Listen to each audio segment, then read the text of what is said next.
नमस्कार, स्वागत है यूट्यूब चैनल एनजे मोटिव पर। एक बार फिर हम स्टार्ट कर रहे हैं अपनी नई जर्नी, जिसका टारगेट होगा थर्ड ग्रेड शिक्षक भर्ती 2023 जो जनवरी में प्रस्तावित है। इससे पहले आपने अभी 23-24 जुलाई को जो रेट दी है पात्रता परीक्षा, उसको आपने पास करके थर्ड ग्रेड शिक्षक भर्ती के लिए एलिजिबिलिटी प्राप्त कर ली होगी, ऐसी उम्मीद करते हैं। और इस राजस्थान के अंदर जो थर्ड ग्रेड शिक्षक भर्ती होगी, इसका विस्तृत सिलेबस, डिटेल्ड सिलेबस अभी कुछ दिनों में आने वाला है। लेकिन उससे पहले एक मोटा मोटी सिलेबस जारी हो चुका है, जिसमें राजस्थान जीके का बहुत ही ज़्यादा महत्वपूर्ण भूमिका रहेगी। तो राजस्थान जीके के अंदर आपके राजस्थान का भूगोल, कला, संस्कृति और इतिहास टॉपिक्स हैं। और राजस्थान भूगोल में आपको राजस्थान सामान्य परिचय पहला टॉपिक देखने को मिलता है, जिसको हम आज विस्तृत डिस्कशन करेंगे। और यह प्रतिदिन सुबह आपके 8 बजे क्लास रोज़ाना रहेगी। दोस्तों के साथ शेयर ज़रूर कर दीजिएगा। और दोस्तों, इस क्लास को अच्छी लगे तो लाइक कीजिए और कमेंट करके बताइएगा कि आप क्या सुधार चाहते हैं। तो दोस्तों, स्टार्ट करते हैं इस हस्तलिखित नोट्स की सरल, संक्षिप्त व सुंदर रचना को। तो दोस्तों, आपको यहाँ पर बेहतर से बेहतर कंटेंट उपलब्ध करवाया जाएगा। मैंने अपनी नोटबुक में जो हैंड रिटन नोट्स लिखे हैं, उसके आधार पर मैं आपके लिए वीडियो तैयार कर रहा हूँ। बहुत ही अच्छा कंटेंट है दोस्तों, यकीन कीजिएगा, आपके सिलेक्शन के लिए बहुत अच्छा होने वाला है। दोस्तों के साथ शेयर कर दीजिए एक बार। तो देखिए, राजस्थान का सामान्य परिचय, जिसमें राजस्थान का नामकरण से शुरुआत करते हैं। राजस्थान का नामकरण दोस्तों वाल्मीकि जी ने पहले इसको मरुकांतार शब्द से बोधित किया था, शब्द से संबोधित किया था। फिर इसका शब्द सुनने में आता है राजपूताना, कहीं कहीं क्या आता है दोस्तों, राजपूताना, जिसका सर्वप्रथम प्रयोग करने का श्रेय जॉर्ज थॉमस को जाता है, जिन्होंने 1800 में इसका मौखिक प्रयोग किया था। दोस्तों, लिखित प्रमाण इसके 1805 ईस्वी में लिखित एक ग्रंथ है, the military memories of George Thomas, जिसके लेखक तो विलियम फ्रैंकलिन है, लेकिन इसमें जॉर्ज थॉमस द्वारा जो प्रयोग किया गया है राजपूताना, उसका लिखित प्रमाण, ऑथेंटिक रिटन प्रूफ मिलता है।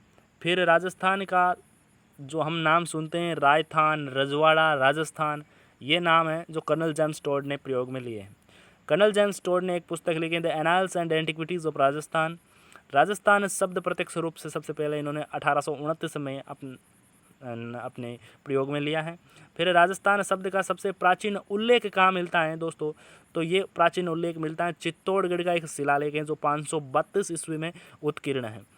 इसमें राजस्थानीय शब्द का उल्लेख मिलता है। इसके बाद जस्ट वसंतगढ़ शिलालेख है, जो सिरोही का है, जिसमें 625 ईस्वी में राजस्थानीय द्वितीय शब्द का उल्लेख मिलता है।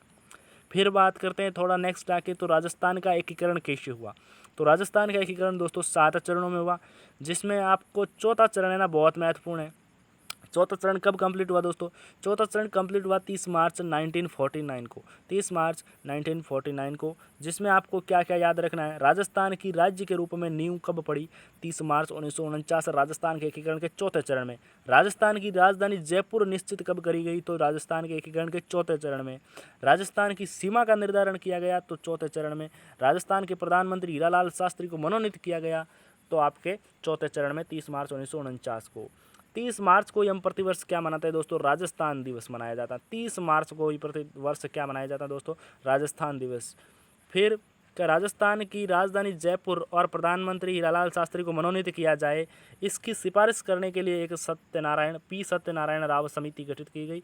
इसकी सिफारिश पर ही राजस्थान की राजधानी जयपुर और प्रधानमंत्री हीरालाल शास्त्री को मनोनीत किया गया। और राजस्थान का 7वां चरण कंप्लीट होता है आपके 1 नवंबर 1956 को। जो अभी राजस्थान आप देख रहे हो वो अस्तित्व में आया था, तो 7वें चरण में 1 नवंबर 1956 को। फिर बात आती है राजस्थान का वर्तमान स्वरूप का निर्माण 1 नवंबर 1956। 1 नवंबर को ही राजस्थान स्थापना दिवस मनाया जाता है दोस्तों। राजस्थान दिवस मनाया जाता है 30 मार्च को, 1 नवंबर को राजस्थान स्थापना दिवस मनाया जाता है। राजस्थान दिवस व राजस्थान स्थापना दिवस का आयोजन करता आपके पर्यटन विभाग है। कौन है दोस्तों, पर्यटन विभाग राजस्थान दिवस व राजस्थान स्थापना दिवस का आयोजन करता है। फिर राजस्थान के क्षेत्र से संबंध में बात आती है, तो क्षेत्र दोस्तों वर्ग किलोमीटर में तो लगभग सभी जानते हैं और फोकस भी करते हैं, 3,42,239 वर्ग किलोमीटर है। लेकिन जो वर्ग मील में इसका क्षेत्रफल, कभी कभी ऑप्शन में वर्ग मील में आ गया तो आपके वर्ग किलोमीटर वाला काम नहीं आएगा। तो वर्ग मील में कितना है, 1,32,139 या कहीं कहीं 140 भी देखने को मिलता है। ये वर्ग मील में राजस्थान का क्षेत्रफल है। फिर भारत का कितना हिस्सा भाई, भारत का हिस्सा राजस्थान देखे तो 10.41% है। कितना है दोस्तों, 10.41% भारत के क्षेत्रफल का हिस्सा है। और भारत में स्थान कौन सा क्षेत्रफल के मामले में, तो स्थान है पहला राजस्थान का पहला स्थान है कब से, 1 नवंबर 2000 को राजस्थान को प्रथम स्थान प्राप्त हुआ। 2000 से पहले राजस्थान का द्वितीय स्थान था और एमपी का पहला स्थान था। और 2000 को क्या हुआ था, 2000 को एक घटना के तहत छत्तीसगढ़ का मध्य प्रदेश से अलग किया गया, जिसमें एमपी सबसे बड़ा राज्य उससे पहला हुआ करता था। फिर राजस्थान देश का पहला बड़ा राज्य बन गया। फिर देखें तो विश्व के अन्य देशों के तुलना में राजस्थान की क्या स्थिति है, तो इंग्लैंड से राजस्थान अपने आकार में 2 गुना बड़ा है, चेकोस्लोवाकिया से 3 गुना बड़ा है, श्रीलंका से 5 गुना बड़ा है और इजराइल से 17 गुना बड़ा है। यानी इजराइल जैसे 17 देश राजस्थान के क्षेत्रफल में समा सकते हैं। फिर राजस्थान में जिलों और संभागों की बात करें तो राजस्थान में दोस्तों 33 ज़िले हैं वर्तमान तक। जो 33वां ज़िला है वो आपके 2008 में बना है, प्रतापगढ़। तो हम देखते हैं क्षेत्रफल के मामले में सबसे बड़े और सबसे छोटे ज़िले का अंतराल। तो सबसे बड़ा ज़िला है जो जैसलमेर है, अपने 38,401 वर्ग किलोमीटर क्षेत्रफल है इस जैसलमेर का। जैसलमेर के बाद स्थान आता है बाड़मेर, बीकानेर और जोधपुर का। ये क्षेत्रफल में घटते क्रम में स्थान है। सबसे ज़्यादा क्षेत्रफल जैसलमेर का, फिर बाड़मेर, फिर बीकानेर, फिर जोधपुर का। फिर छोटे जिलों में देखें तो धौलपुर का क्षेत्रफल सबसे कम है, 3033 वर्ग किलोमीटर ही क्षेत्रफल है धौलपुर का। धौलपुर के बाद बढ़ते क्रम में स्थान है दौसा, डूंगरपुर और राजसमंद का। तो जैसलमेर राजस्थान का 11.22% भाग रखता है। कौन? जैसलमेर जिला है जो राजस्थान के क्षेत्रफल का 11.22% क्षेत्र कवर करता है। फिर राजस्थान जैसलमेर से 8.9 गुना बड़ा है। जैसलमेर से 8.9 गुना बड़ा है जो अपना राजस्थान है। फिर राजस्थान धौलपुर से 112.8 गुना बड़ा है। ये बहुत ही डीपली आंकड़े हैं दोस्तों, इसमें आपको ज़्यादा टेंशन लेने वाली बात है नहीं। धौलपुर राजस्थान का 0.88 भाग है। फिर जैसलमेर धौलपुर से 12.66 गुना बड़ा है। धौलपुर जैसलमेर का 7.9% हिस्सा है। तो दोस्तों आगे बढ़ते हैं, राजस्थान का विस्तार की बात करते हैं। तो आपको मैप नज़र आ रहा होगा। राजस्थान का विस्तार की बात की जाए तो राजस्थान के उत्तरी बिंदु पूछ लिया जाए तो गंगानगर जिले का तहसील है, गंगानगर जिले की तहसील गंगानगर में कोणा गांव है। क्या है? कोणा गांव है दोस्तों। दक्षिण बिंदु है आपके बांसवाड़ा की कुशलगढ़ तहसील के बोरकुंडा गांव में। क्या है? दक्षिण बिंदु है बोरकुंडा गांव है आपके कुशलगढ़ तहसील बांसवाड़ा का। पश्चिमी बिंदु पूछ लिया जाए तो जैसलमेर का सम तहसील का कटरा गांव है। और पूर्वी बिंदु पूछा जाए तो सिलान गांव है, राजाखेड़ा तहसील है जो धौलपुर की उसमें पड़ता है। फिर इसकी लंबाई पूछ ले तो लंबाई 826 किलोमीटर है उत्तर से दक्षिण, और चौड़ाई है जो 869 किलोमीटर है पश्चिम से पूर्व की ओर। फिर राजस्थान की स्थिति, अक्षांशीय स्थिति क्या है, तो भारत के सापेक्ष में देखो पहले तो नॉर्थ वेस्ट में कहाँ है, भारत के सापेक्ष में नॉर्थ वेस्ट में यानी उत्तर पश्चिम में भारत के सापेक्ष में ये स्थिति होती है इसकी। और एशिया महाद्वीप में देखें तो एशिया महाद्वीप में भी आपके स्थान हो जाता है इसमें साउथ वेस्ट। क्या हो जाता है दोस्तों? साउथ वेस्ट, दक्षिण पूर्व, साउथ वेस्ट।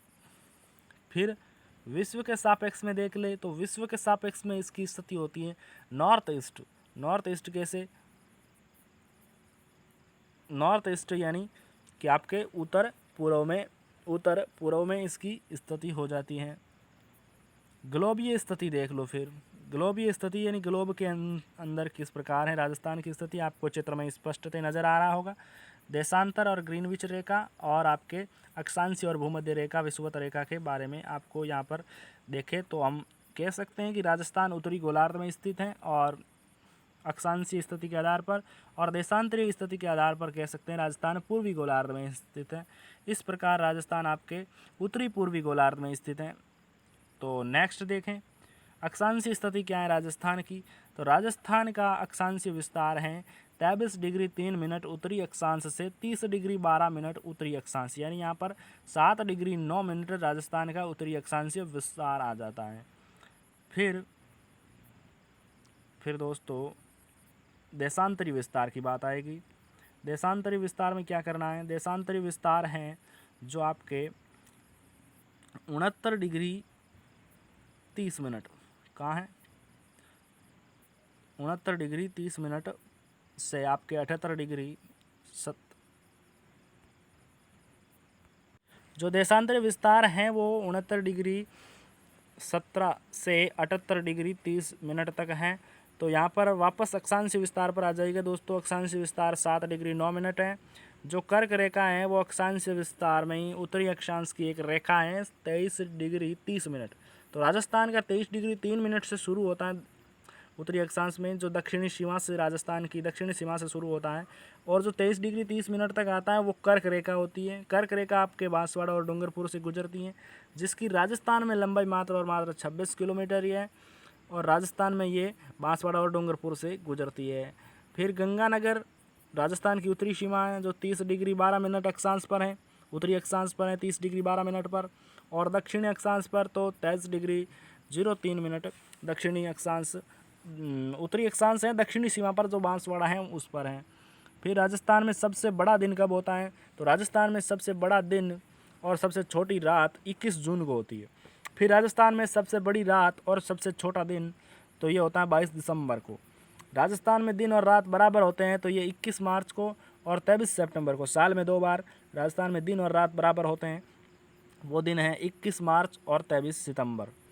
फिर राजस्थान में ग्लोब में आप देख रहे होंगे कर्क संक्रांति 21 जून को तो आपके हो गया सबसे बड़ा दिन, और 21 मार्च को हो गया दिन और रात बराबर, और आपके 22 दिसंबर को हो गए सबसे बड़ी रात। इस प्रकार 23.5 डिग्री को आप क्या कहोगे? कर्क रेखा, और भूमध्य रेखा 0 डिग्री अक्षांश को कहोगे दोस्तों, और 23.5 डिग्री दक्षिणी अक्षांश होगा वो मकर रेखा है, और अपने जो राजस्थान से गुजरता है वो 23.5 डिग्री उत्तरी अक्षांश है, इसलिए इसको कर्क रेखा कहते हैं। और हम उत्तरी अक्षांश में हैं, और दक्षिण अक्षांश में ये जो 23.5 डिग्री की रेखा है उसको मकर रेखा कहा जाता है। तो वहाँ पर मकर संक्रांति 22 दिसंबर हो जाएगी। इसी प्रकार आपको देखना है कि विश्व में सबसे बड़ा दिन कब होता है? तो 21 जून और 22 दिसंबर को होता है। विश्व में सबसे बड़ा दिन 21 जून और 22 दिसंबर 2 दिन होते हैं, और 21 जून उत्तरी गोलार्ध पर 6 महीने दिन व 22 दिसंबर दक्षिणी गोलार्ध पर 6 महीने दिन होता है। ठीक है, यहाँ तक। 21 जून को राजस्थान में सबसे बड़ा दिन कहाँ होगा? तो गंगानगर में होगा दोस्तों। 21 जून को राजस्थान में सबसे बड़ा दिन कहाँ होगा? गंगानगर में। 21 जून को उत्तरी गोलार्ध में सबसे बड़ा दिन होता है। 21 जून को जो उत्तरी गोलार्ध है, हमारे राजस्थान की स्थिति उत्तरी गोलार्ध में है, उसमें 21 जून को सबसे बड़ा दिन होता है। वहीं राजस्थान की उत्तरी गोलार्ध में होने के कारण 21 जून ही राजस्थान का सबसे बड़ा दिन होता है। हम जैसे जैसे भूमध्य रेखा से उत्तरी गोलार्ध में उत्तर ध्रुव की ओर बढ़ते हैं, वैसे वैसे दिन की अवधि भी बढ़ती जाती है, वैसे वैसे दिन भी बड़ा होता जाता है, क्योंकि 21 जून को उत्तरी ध्रुव पर 6 महीने का दिन होता है। क्योंकि जिस प्रकार हम उत्तरी ध्रुव की तरफ बढ़ेंगे उसी तरफ दिन बड़े होते जाएंगे। जैसे हम फाइनली उत्तरी ध्रुव पर पहुंच जाएंगे वहाँ पर 6 महीने का दिन होगा। उसी प्रकार हम राजस्थान की बात करें तो राजस्थान में जैसे जैसे हम उत्तर की तरफ यानी गंगानगर की तरफ बढ़ेंगे तो उस दिन गंगानगर की तरफ जो दिन की अवधि है वो ज़्यादा होएगी, दिन की अवधि है जो लंबी होएगी। यानी हम कह सकते हैं राजस्थान में 21 जून को सबसे बड़ा दिन जो ज़िला पूछ ले तो गंगानगर करना है आपको। हम जैसे जैसे बांसवाड़ा से गंगानगर की तरफ जाते हैं वैसे वैसे दिन की अवधि बढ़ती जाती है। यही कारण है कि 21 जून को राजस्थान में सबसे बड़ा दिन श्री गंगानगर में होगा। फिर 21 जून राजस्थान में क्या होगा? राजस्थान में सबसे बड़ा दिन होगा। ठीक है, किसी भी स्थान पर अपने आप में सबसे बड़ा दिन है 21 जून। दिन की अवधि दक्षिण से उत्तर की ओर में बढ़ेगी। जब आप उत्तरी ध्रुव की तरफ जाओगे तो दिन की अवधि बढ़ेगी, यानी दिन बड़े होंगे, बजाय कि बांसवाड़ा के गंगानगर में दिन बड़ा होगा। रात छोटी होती है। रात की अवधि उत्तर से दक्षिण की ओर बढ़ेगी। रात की अवधि उत्तर से दक्षिण की तरफ बढ़ेगी, दिन की अवधि दक्षिण से उत्तर की तरफ बढ़ेगी, और परछाई सबसे छोटी होती है। ठीक है, 23 सितंबर हो गया। यहाँ पर 21 मार्च को राजस्थान में दिन की अवधि 12 घंटे 20 मिनट है। तो राजस्थान की रात की अवधि बतानी थी तो यहाँ पर आप 12 घंटे 20 मिनट हो जाएगी। राजस्थान में सबसे बड़ी रात कब होती है दोस्तों? तो राजस्थान में सबसे बड़ी रात होती है 22 दिसंबर की सबसे बड़ी रात होती है। उत्तरी गोलार्ध में सबसे बड़ी रात 22 दिसंबर ही है। कर्क रेखा, भूमध्य रेखा ग्लोब में आप चित्र में देख पा रहे होंगे, इधर मकर रेखा, इधर दक्षिण गोलार्ध में सबसे बड़ा दिन 23 दिसंबर को होगा, और अपने इधर 22 दिसंबर को, नहीं दोनों की तरफ सॉरी दोस्तों 22 दिसंबर को ही होगा।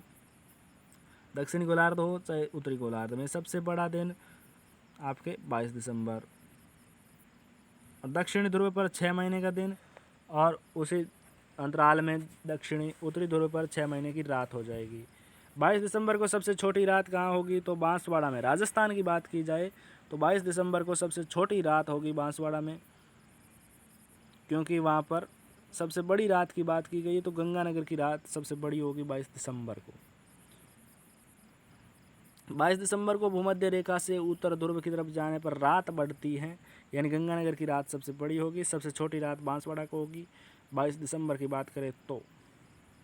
अतः बांसवाड़ा से गंगानगर की तरफ जाने पर रात बड़ी होती जाएगी, इसलिए सबसे छोटी रात बांसवाड़ा में होगी। 22 दिसंबर को राजस्थान की सबसे बड़ी रात है, ठीक है, क्योंकि 22 दिसंबर को उत्तरी गोलार्ध में सबसे बड़ी रात होती है, इसलिए राजस्थान उत्तरी गोलार्ध में है तो अपने आप में आपके क्या हो जाएगा, राजस्थान में 22 दिसंबर को सबसे बड़ी रात हो जाएगी। रात की अवधि दक्षिण से उत्तर की ओर बढ़ती है, दक्षिण से उत्तर की ओर रात की अवधि बढ़ेगी। सबसे छोटा दिन होगा 22 दिसंबर को, क्योंकि सबसे बड़ी रात है तो ऑब्वियसली आपको पता ही होगा। सबसे बड़ी परछाई भी बनेगी। राज्य में सूर्य की सबसे तिरछी किरणों वाला जिला गंगानगर है। जो जितना दूर होगा सूर्य की किरणें उतनी ही तिरछी गिरे, कर्क रेखा से जितना दूर है उस पर। तो कर्क रेखा से गंगानगर राजस्थान का सबसे दूरस्थ बिंदु है, तो वहाँ पर सबसे तिरछी किरणों वाला जिला गंगानगर है। और सबसे तिरछी किरणें 22 दिसंबर को गिरती हैं गंगानगर में भी, ऑब्वियसली पूछे तो। राज्य की सूर्य की सबसे लंबवत किरणों वाला जिला कौन सा है, जहाँ पर सीधा फोकस करता है लंबवत, न कि